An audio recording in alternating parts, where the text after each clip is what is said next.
Hallelujah, hallelujah. ये बात को हमेशा आपने याद रखना है कि परमेश्वर की अग्नि है जो शैतान को शर्मिंदा करती है, जो वैरी के खेतों को जलाती है, जो वैरी के घमंड को खत्म करती है। लेकिन साथ साथ हमें यह बात भी ध्यान में रखनी है कि हमारी लड़ाई जो है वो आत्मिक है, और अगर हम इसे शारीरिक लड़ाई में बदलेंगे और शैतान ने अगर हमारा आत्मिक जीवन कमजोर किया तो फिर चाहे हम जीत भी जाएं तो भी जीत कर भी हम हारे हुए हैं। यह बड़ी समझने वाली बात है आप लोगों के लिए। मैंने कहा अगर हम शारीरिक युद्ध जीत भी जाएं और एक आत्मिक युद्ध को शारीरिक युद्ध की शेप दे दें और फिर जीत भी जाएं, तब भी यह युद्ध क्या होगा? हारा हुआ होगा।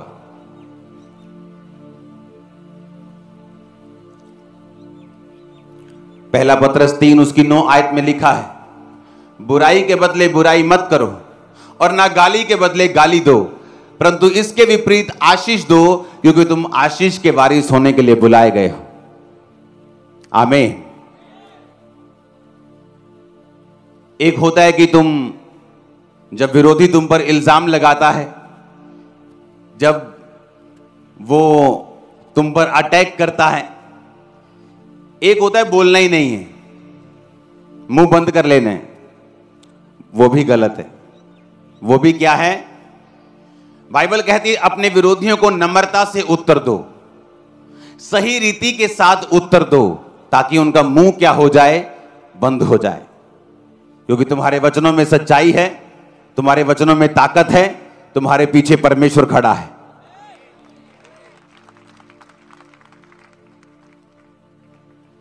कुलसिया 4 उसकी 6 में लिखा है, तुम्हारा वचन सदा अनुग्रह सहित और सलोना हो, कि तुम्हें हर एक मनुष्य को उचित रीति से उत्तर देना आ जाए।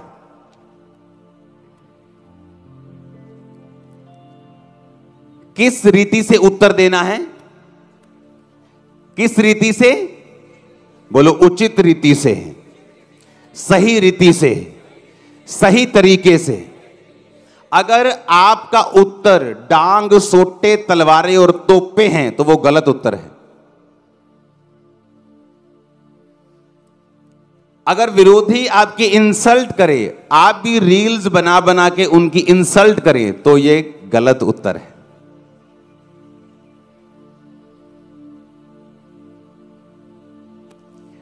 उत्तर जाना चाहिए, लेकिन कैसा होना चाहिए? बिब्लिकल, तर्क से, बुद्धि से। ऐसा होना चाहिए कि जुबान बंद ना हो, पक्की बंद हो जाए, सिल जाए एक बार में। लेकिन जब क्रिश्चियन लोग नीचे कमेंट करेंगे गालियों के साथ, तो वो सही रीति के साथ उत्तर नहीं है। आपने इस लड़ाई को शारीरिक लड़ाई बना दिया, और जब एक क्रिश्चियन शारीरिक लड़ाई लड़ने के लिए चला जाता है, वो थक जाता है, क्योंकि वो थकावट फिर परमेश्वर की ओर से होती है।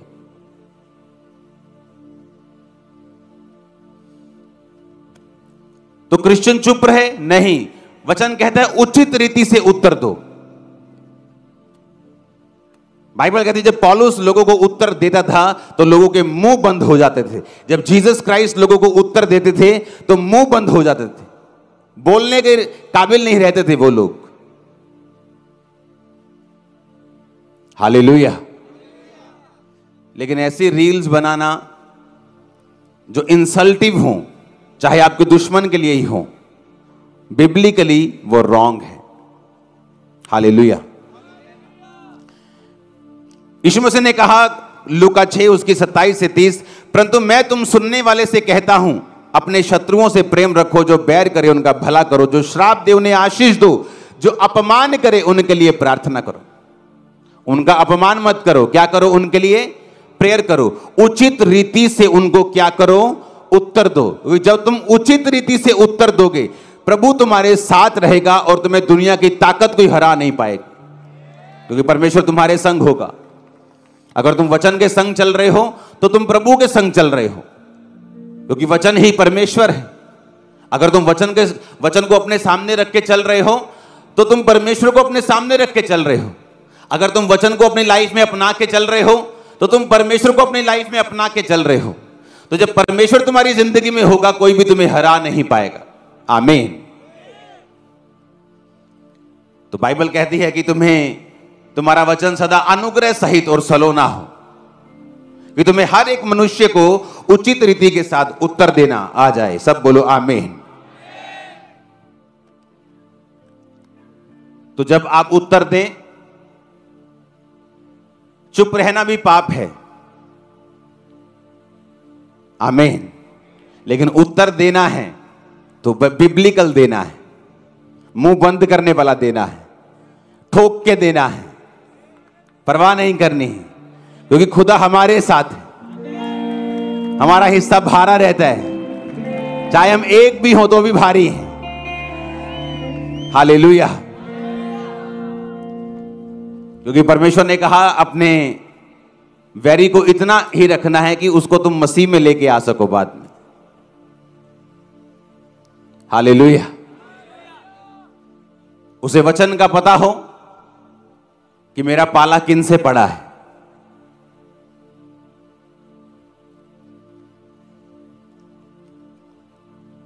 चाहे क्रिश्चियन मेजॉरिटी में हो, किसी स्टेट में मिनॉरिटी में हो, ये कभी मारते नहीं किसी को। जाओ देख लो। कुछ लोग बोलते हैं जब ये ज्यादा बढ़ जाएंगे जी हम पर आ जाएंगे जी। हम तो पहले ही ज्यादा 90% है। देखो पूर्व में, साउथ में चले जाओ 40% है स्टेट्स में। बताओ कोई क्रिश्चियन लोगों ने इकट्ठे होकर दंगा करके लोगों को मारा हो जाएंगे नहीं, हो चुके हैं, हो गए कब से हैं। देखो जाओ, चले जाओ मिजोरम, सिक्किम, सब अरुणाचल प्रदेश, सब चले जाओ, तमिलनाडु, केरला, गोवा, सब चले जाओ, पीछे चले जाओ, आंध्र प्रदेश, सब चले जाओ इधर वाली साइड। 40% 35% लोग क्रिश्चियन हैं। जब लोग बोलते हैं कि दुनिया में सबसे बड़ा धर्म क्रिश्चियन धर्म है, इसके 240 करोड़ फॉलोअर, ये गलत है। 240 करोड़ जो फॉलोअर हैं उनका नाम पीटर है, जॉन है, जो क्रिश्चियन, उनकी बात हो रही है।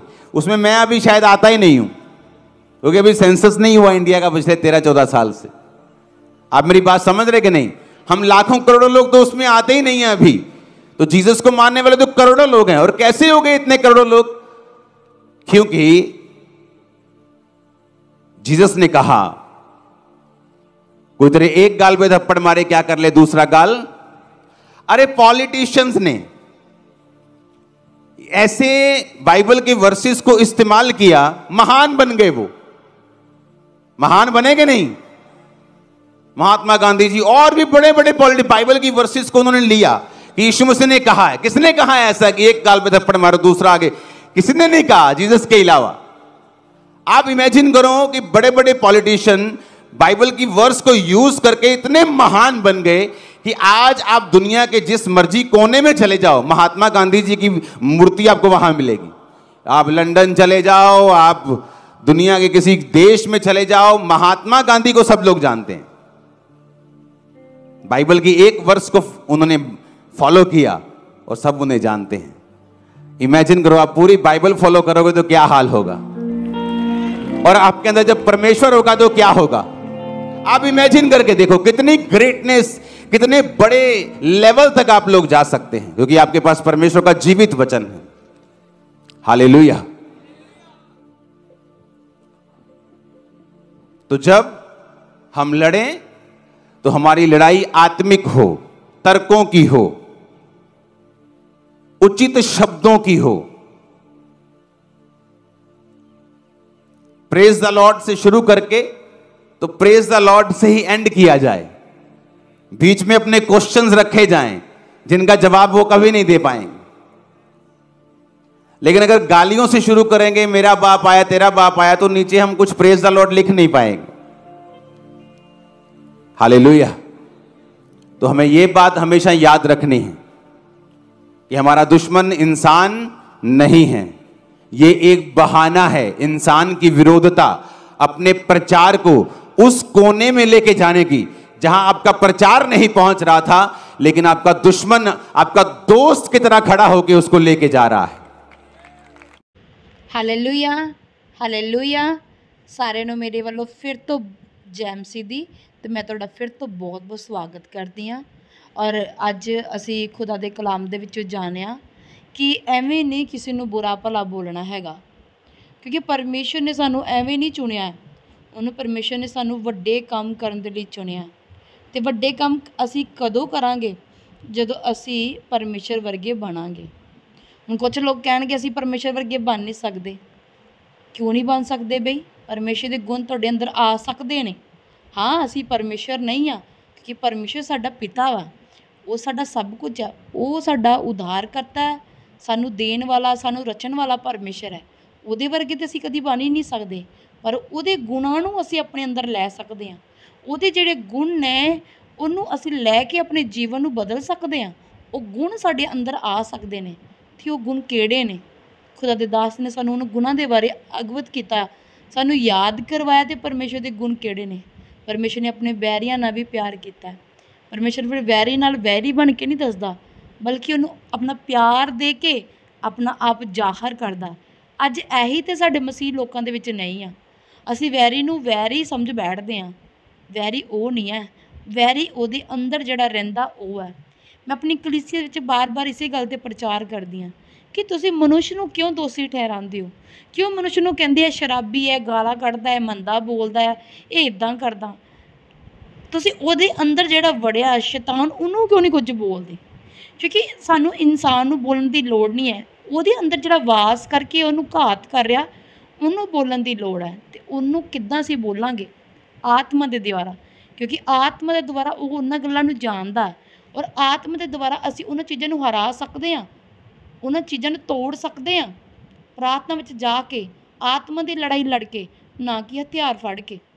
ਸਾਨੂੰ ਪਰਮੇਸ਼ਰ ਨੇ ਆਤਮਾ ਦਾ ਯੁੱਧ ਕਰਨਾ ਸਿਖਾਇਆ। ਹਾਲੇਲੂਇਆ।